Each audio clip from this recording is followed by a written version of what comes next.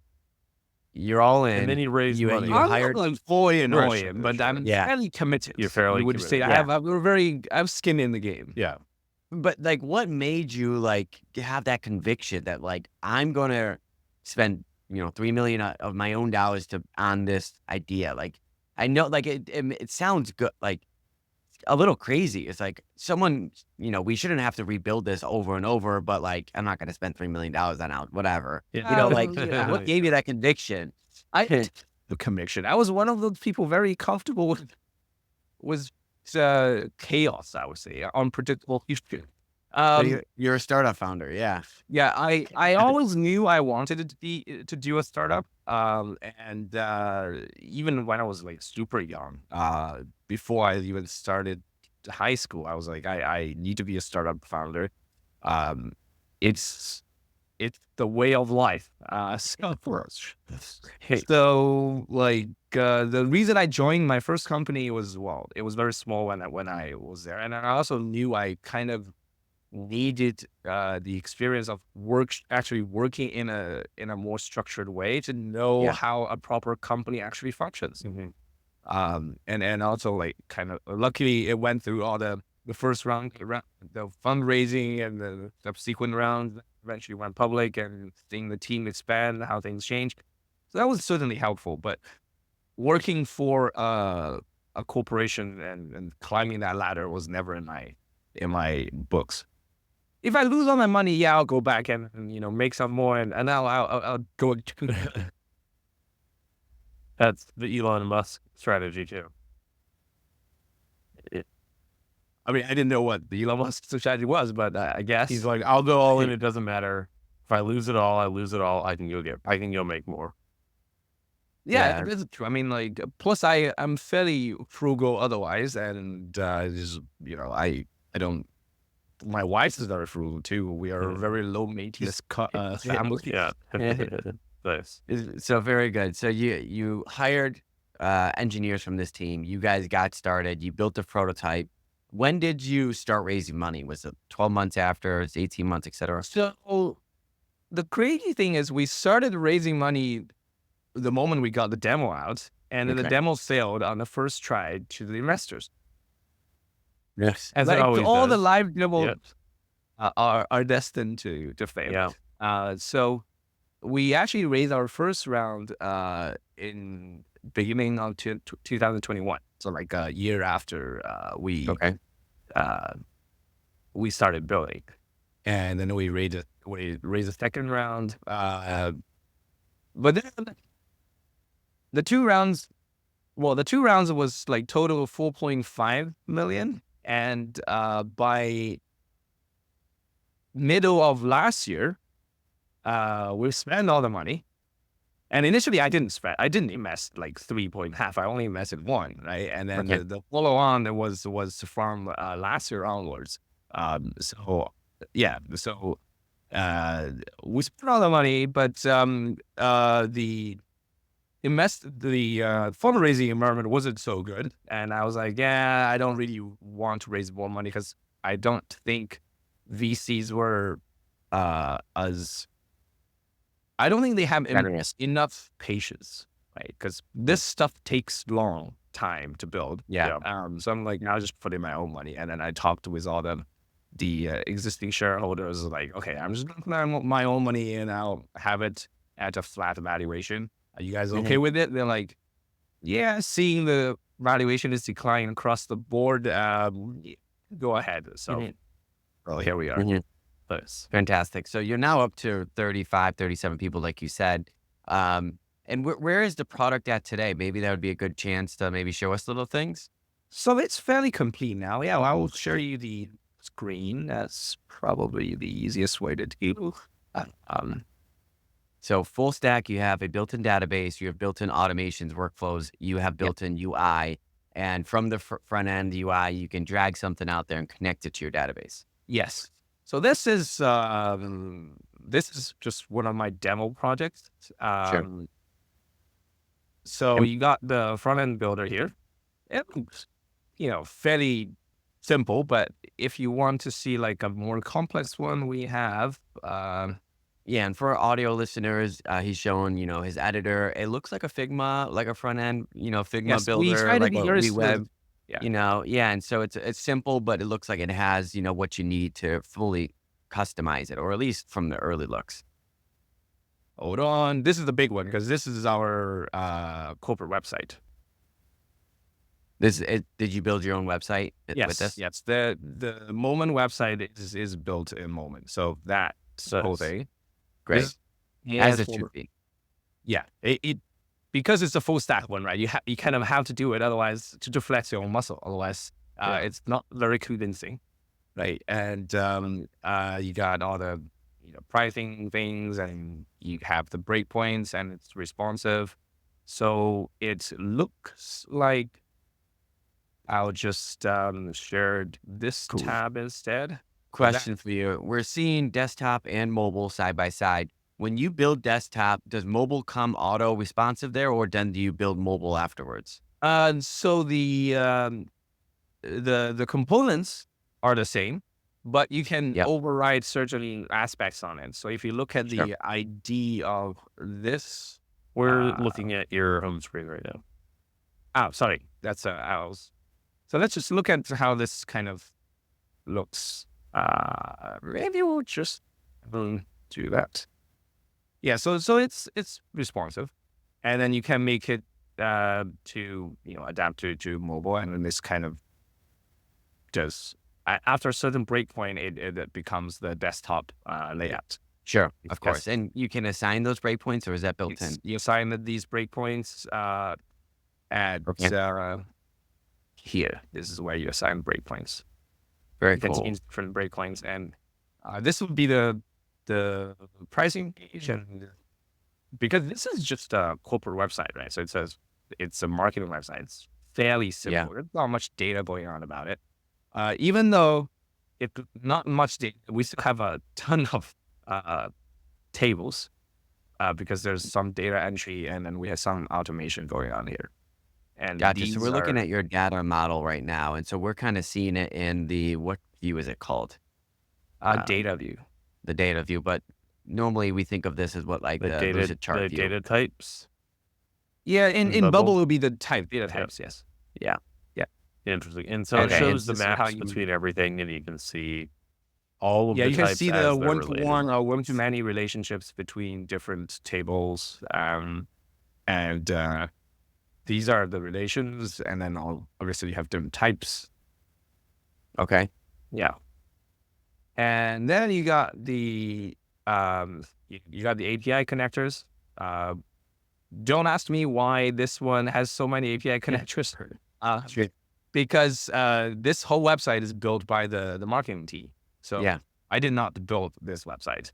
Yeah. It has way too much front end stuff for me to be comfortable with. My upper limit is at like, hey, I can figure out how to lay things out a bit, but it has all the fancy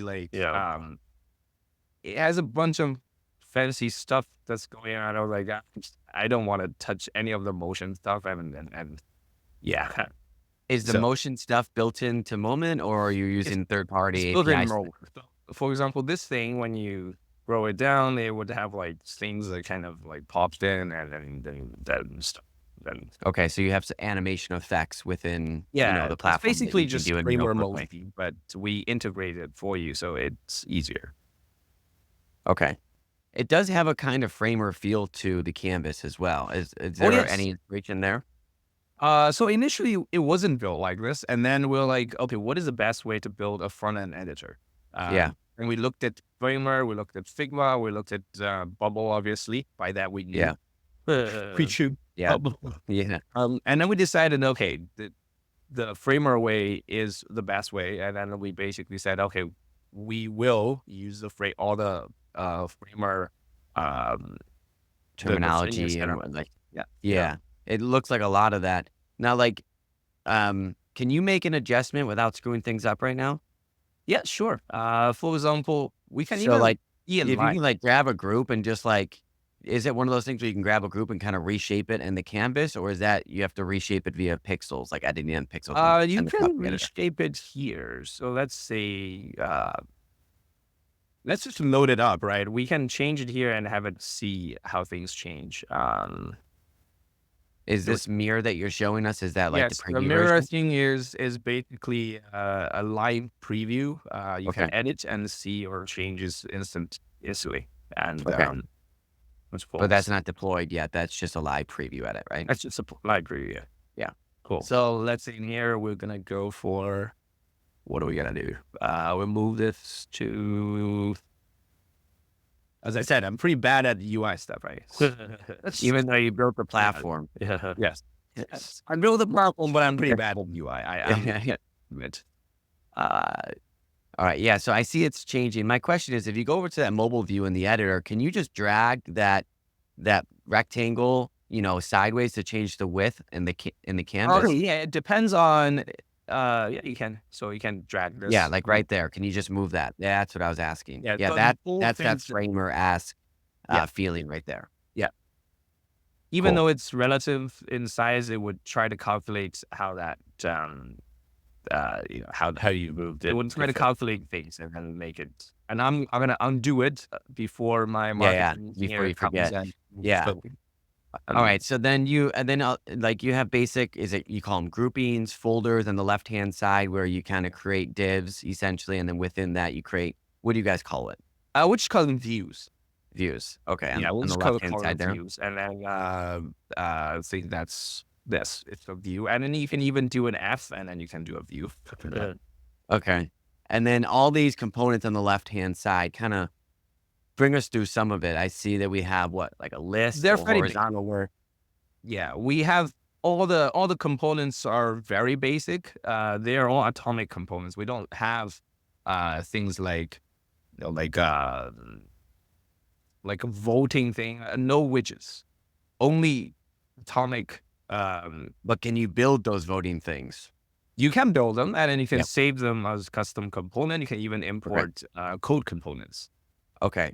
And then So in fact, I will show you a code component Yeah, I'll show you a code component. Yeah, I'd right? also love to see the actions, like what happens when a button is clicked. So that just goes into here. Then you have a flow editor. You can open it up. It can have conditionals and all Yeah, that stuff. And beautiful. One of the things that was in Framer, uh, and I was trying to get a button click to open a new tab, like a dynamic tab. So they have, It was hard. Framer has a CMS, and then you can have like CMS pages, or I wanted the button click to open a new tab, and there actually just wasn't a way to do it. Like you can only we are in this navigate case. We're very within. similar to Bubble. So you just Yeah. open. My thing. I think this particular one. Okay, let's say I want to go to. I want to go to.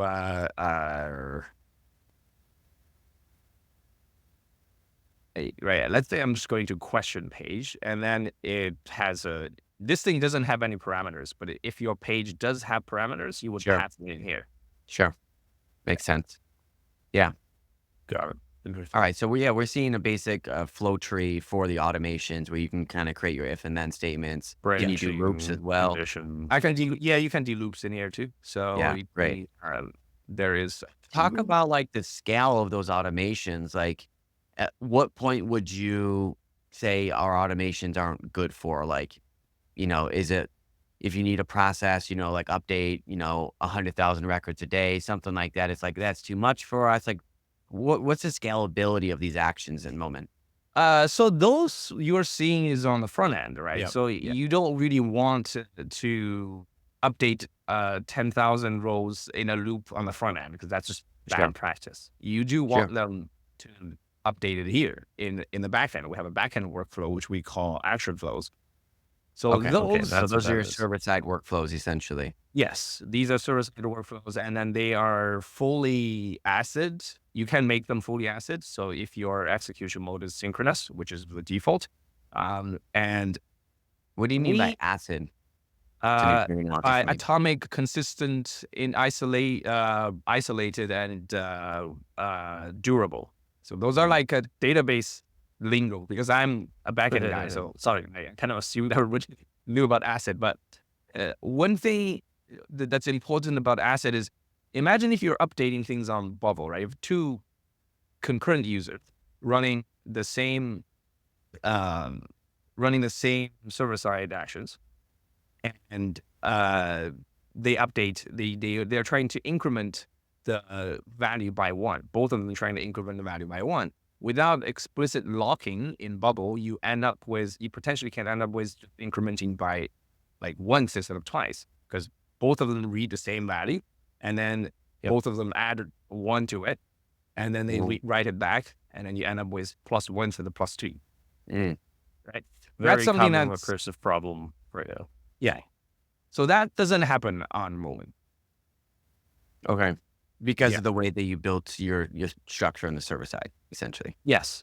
We and also you mentioned like number of updates. Like we have customers that update millions of rows every day. They have no problem with it because we like the biggest amount of energy we spend on this platform is on the back end.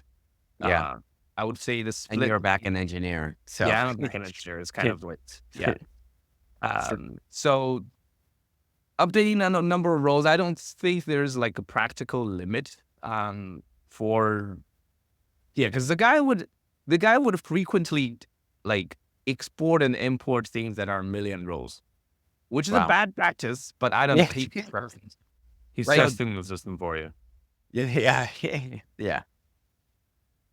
And then lastly, I would like to showcase is like this AI feature. So we have, I can run this, and then basically in here we have like an agent, an AI agent. This is like relevance. If you know relevance AI, people in Bubble use it a lot for integrating with large language models.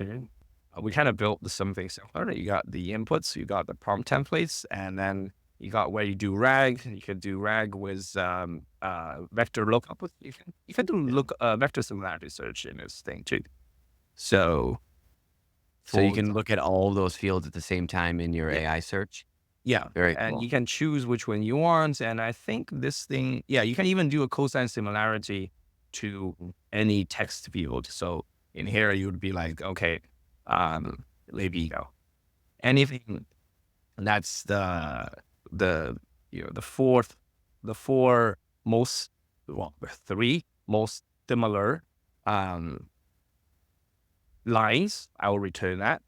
And then within those, I will only return just name and price. And then maybe I'll also do, then a related table, I'll get their whatever stuff they want. Well, this is Wow. like a real RAG Cool. pipeline, It is a real RAG pipeline, yeah. and not just They can hey, do both. ask OpenAI for some answers.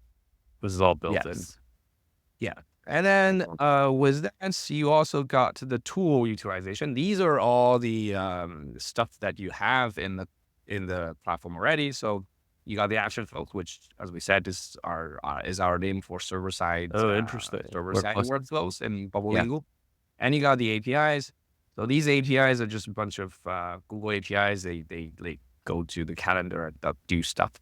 And the API, the thing here is we got a custom code to convert like the date format, because Google's API, sometimes they want a particular specific format. And then you also got like... So you're just essentially running code in that workflow to help you with that one is just running code. So Okay. for example, this one is just trying to refresh, the Google token, because that thing expires every hour. So you have to like constantly refresh it. Oh, And then it's a once pain. you're refreshed, you update it and you put it back in the database. And we can see how this works in real life. What's the scenario that you're trying to do now? So I have this fake, not fully fake, somewhat fake calendar. I'm going to tell the AI to schedule me a meeting in the tomorrow morning, avoiding conflicts. Going to Whole Foods. Let's say that, right? Okay. So I have something scheduled for 7 and 8, which is fake, and I have something in Palo Alto, which is 11 and 12. That's real, so it's somewhat fake, somewhat real. You said you were frugal, but people that are frugal don't go to Whole Foods. I don't. In fact, we should say we should go to Safeway. Yeah, Okay, there we go. We're There going to we go. Safeway now. Okay, Safeway in San Antonio shopping center, whatever, right? And then there'll be tomorrow, and then the summary. Oops, that'll be tomorrow. Okay, buy stuff. Duration 1.5 hours. Okay, so now you put that in. It's going to run the prompt, and it's going to find a time that. Yep, it's going to invoke all the. There we go. It's over 24. Oh, that's odd. So maybe Like all live demos, strikes like again. all that and more. At least this I can explain this one, because that's just the large language model is thinking about this. So hey, sorry, you maybe can't we're possibly do this and go to insane. no, this is San Antonio is like it's going too far. Okay, the reason is it's thinking I'm going to like San Antonio in Texas, and then you can actually tell why that's the case. But you this live is- in California, so it's just I like, live hey, in you can't actually California, do that. so what happens is this is what we sent to very difficult to read here, but that's what we sent to the large language model. And the Sure. large language model said, okay, we are going to look at your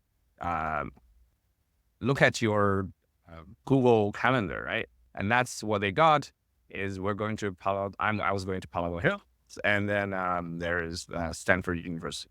And the next thing it did was, okay, we're You going got to to go 10, calculate 20, or driving. 2 hours later. It's not going to work out. The So driving it distance- intelligently worked in that way. It worked. So Yeah. maybe you should use a different thing in Mountain Views. In Very cool. yes, in Mountain View. That should work. I don't know how many Safeways there are, but It might say, Somebody- sorry, there are no Safeways in Mountain View. oh, there's different, because I go to them all the time. I'm just like, I don't know which one.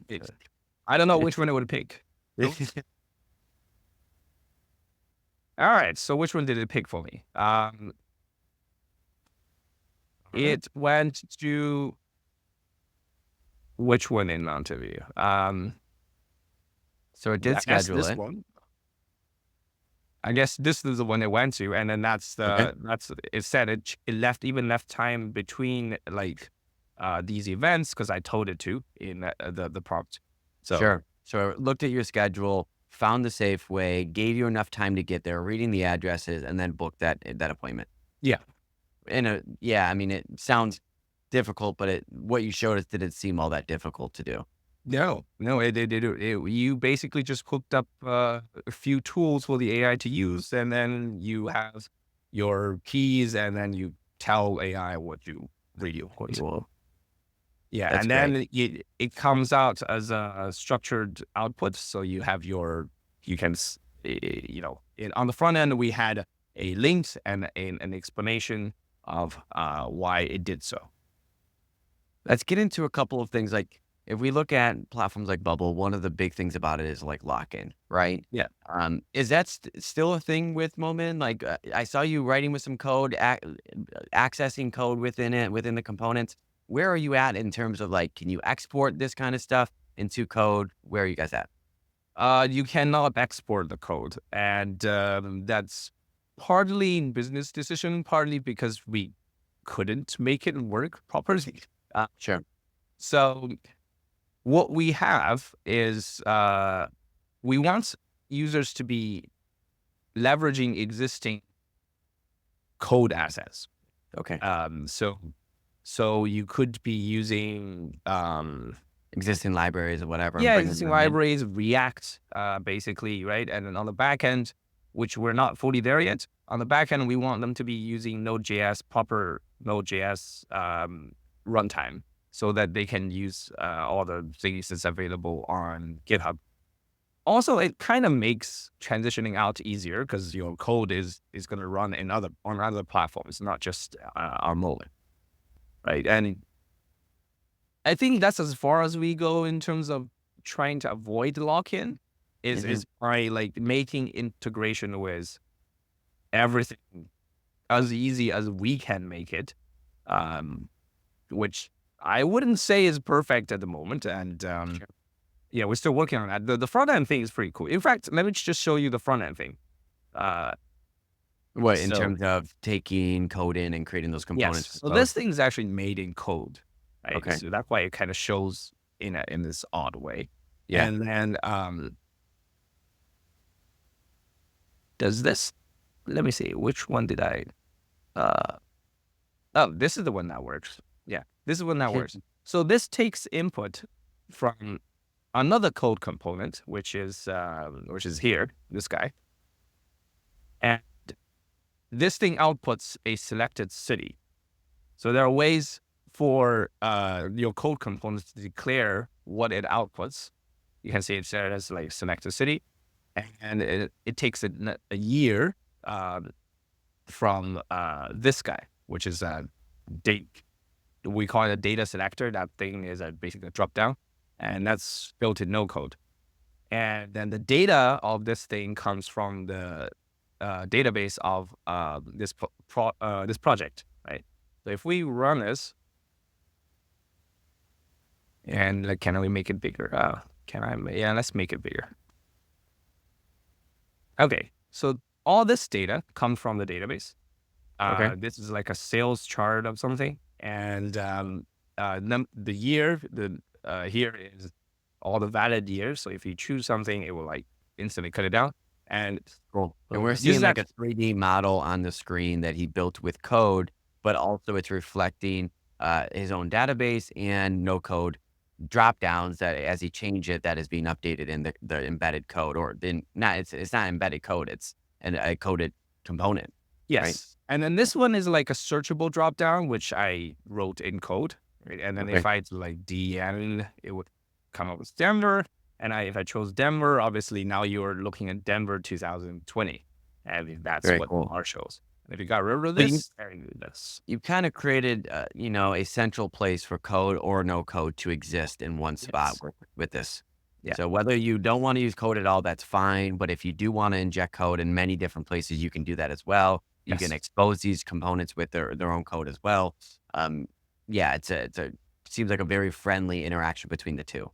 Yeah, and I also thought to myself that this whole code versus no code is a false dichotomy. Like we're here just to make software building fast and easy, right? Whatever works, we should use it. And having the ability to import code also allows the user to leverage large language models quickly. Because building code snippets is what the ChatGPT is best at. They're like, oh, build this specific component in React. These are the ways to build it. And then they're like, oh, here's the entire code. And then that'll be the best experience, I think, that I can provide to the users. And as we, I want to keep an eye on the time here. Tell us where the company's at now. How many you have a customer account, a big success story that you can share, and kind of what the next future plans are for Momen. Yeah. So before we launched Momen internationally, it was we had a Chinese establishment. So we had a bunch of customers in China, and they were just building mostly WeChat mini programs. You might have never heard of it, but it's basically it's like apps running in WeChat. Okay. And that's one of the reasons you never heard of us, because the first few years was all in China. And then we have about 250,000 registered users, but out of those, I would say maybe 5,000 are active. Sure. A couple thousand are paying us. Sure. And the largest one has like 68 million rows in a single table. Wow. And that one we had to do special tuning for. But there are multiple clients with multi-million row tables. Those we don't really do anything for. Everything kind of just works out of the box. The reason we actually do automatic indexing on our database, so that's why it kind of works. And the next step for us next year, that's anything that's visible, we'll get our mobile app builder out. So okay. We already thought about how that can be done, and everything seems to be feasible. And it should take us maybe 2 man-years, not less. That should be like the amount of investment we're looking at. And and then I think we're planning to release like a beta by the middle of the next year. Great. And that would be so you could build one app for web and then a native mobile app as well for iOS and Android. Yes. With that same app. Very cool. Yeah. Well, you can have multiple formats. So you can keep adding. You can have like 3 web on the same database if you want, or like 5. Oh, cool. Yeah. Cool. What's your pricing like? So pricing is, I think, best explained if I just share my screen again. So that's our pricing. And if you want multiple front end, obviously you have to go for Pro. And what Pro gets you is 25 requests per second. If you want more, you would have to buy this single tenant kit. It basically means that instead of sharing an instance with other people, you get your dedicated instance. For $120 For a month. $120. And Unlimited what this gets you, like, I'm thinking about like this Bubble. For $120 a month, you get basically nothing. Yeah, true. And that's their dedicated starts at $1,200 a month. You add a couple zeros to that. Yeah. And what this gets you is we had a user who's how the Chinese lockdowns and COVID, right? Yeah. Sure. One of the government actually hired a contractor who built one of those like the PCR registration machine or something. And that thing handled 120,000 users in a morning with 4 of these. Okay. Yeah, we're very stingy when it comes to backend. Yeah. Yeah. Oh, so you can stack the single tenants if you need Oh, you more can stack them. Yeah, you CPUs. can stack about. Currently, we allow you to stack 16 of them, and if you Yeah, want and each more, of them you are 4 gigabytes memory with onboarding storage and whatnot. So essentially, you're just allowing them to add CPUs yes. You at can stack 120 up to a month. 16 of them on your own, and if you want more, you have to contact us because then we have to like get you a bigger machine somewhere. Yeah, very cool. This has been pretty eye-opening. It's the first time I've really heard of it. A full stack platform similar to that of Bubble, but in some ways, like even the UI seems maybe a little bit easier to work with. You have full access to code in a lot of ways and build those components with code. Really fair pricing across the board. It seems like it scales. What am I missing? Compared to Bubble, we don't have plugins because they have a huge plugin.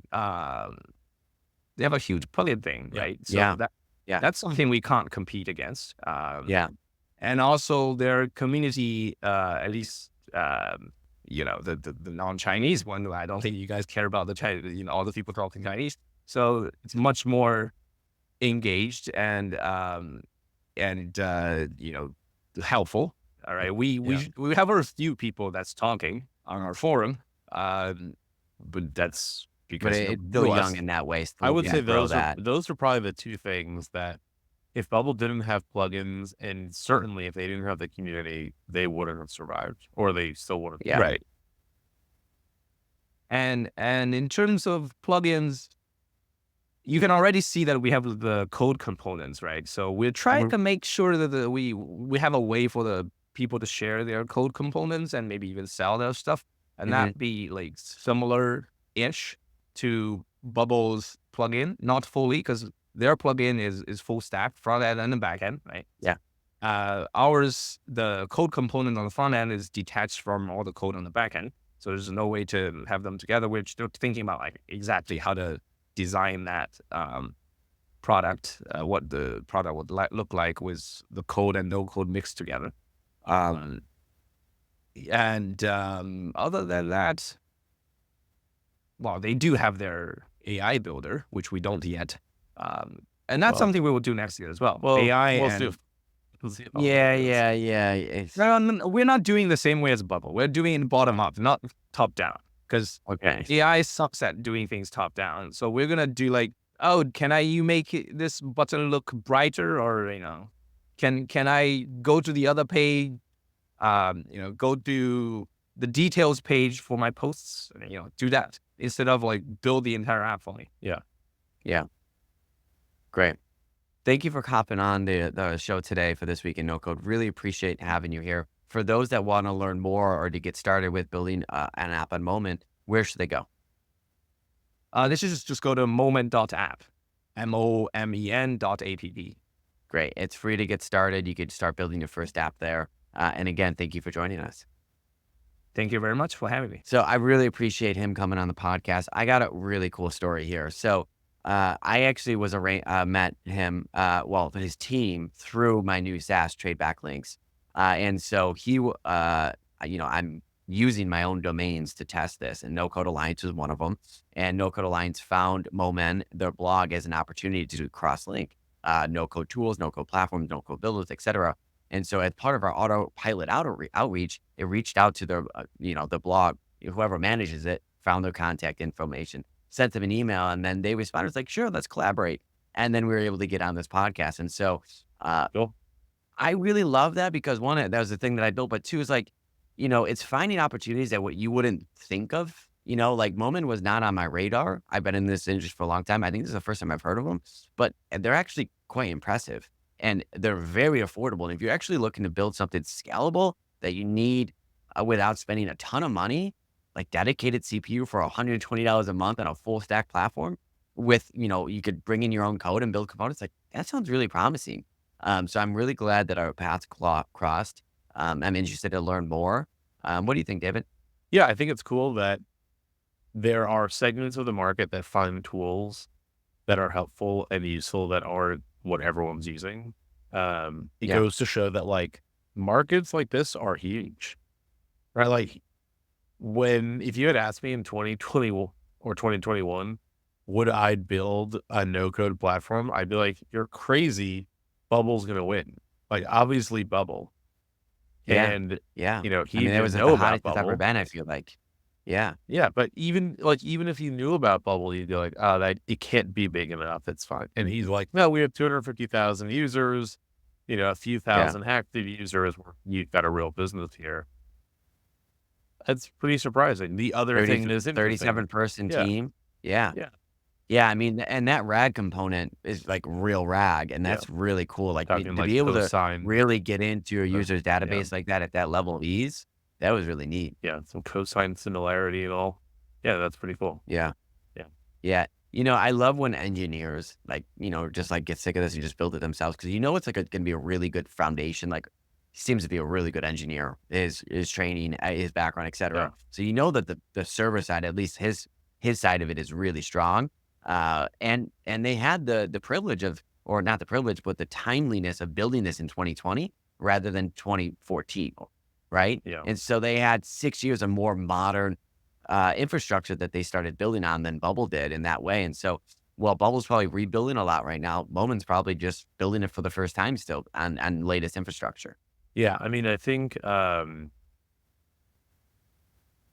we've heard this now a couple times that like Bubble just was so early they missed a bunch of these like libraries that could be super helpful, and they spent a lot of time playing catch up. Or building it The other themselves, thing yeah. that now we keep seeing that is kind of surprising to me is like Bubble's editor is now so different than everybody else's. Like They're like Webflow, leaning into it. Figma, Framer, Yeah. Toddle, WeWeb, Moment, they're all like the same paradigm. Like there's a big Yeah. canvas in the middle that you can move around and you can have a bunch of screens. And Bubbles Mhm. is just like so confined and very different. And I wonder, Yeah, like, I feel like as soon as I saw Moment, I felt like I was looking at like a yeah, it Framer felt or a very Figma. Like, I was Framer-esque. like very, Yeah, yeah, familiar. very familiar. Yeah, Like, I can hop right in there kind of thing. But yeah, Bubble's its own yeah. breed, for the better or worse. I'm not sure. One of the things I have seen now a bunch of times on Twitter and looking at his like action workflow editor, it's interesting because his action editor, looks more like the new Bubble workflow tab. But everyone on Twitter complains about the new Bubble, like all the Bubblers who are used to the old way now complain about the workflow tab, the new workflow design. I think with all users, you get used to one thing and then change is Yeah, hard. But I think the workflow tab that they have is a modern workflow tab. Like, you're seeing that all across the board. It looks very modern. yeah, The way it was built with a visual structure. I'm interested to know more about, like, do they have branching? Do they have different environments? Like, the production stuff that goes into it. Like, how do I run a real production app? But if they have people, modifying their database like they yeah, do, like you said they do, like, that doesn't seem like it's a yeah, problem. yeah. That's right. Yeah. So, well, another great week for this week in No Code. Appreciate you all for joining in. If you guys have any thoughts, drop us a comment on our socials. You can find David and I on LinkedIn or Twitter, or on the YouTube channel. Otherwise, thank you for tuning in, and we will see you Next week in No Code. See you guys.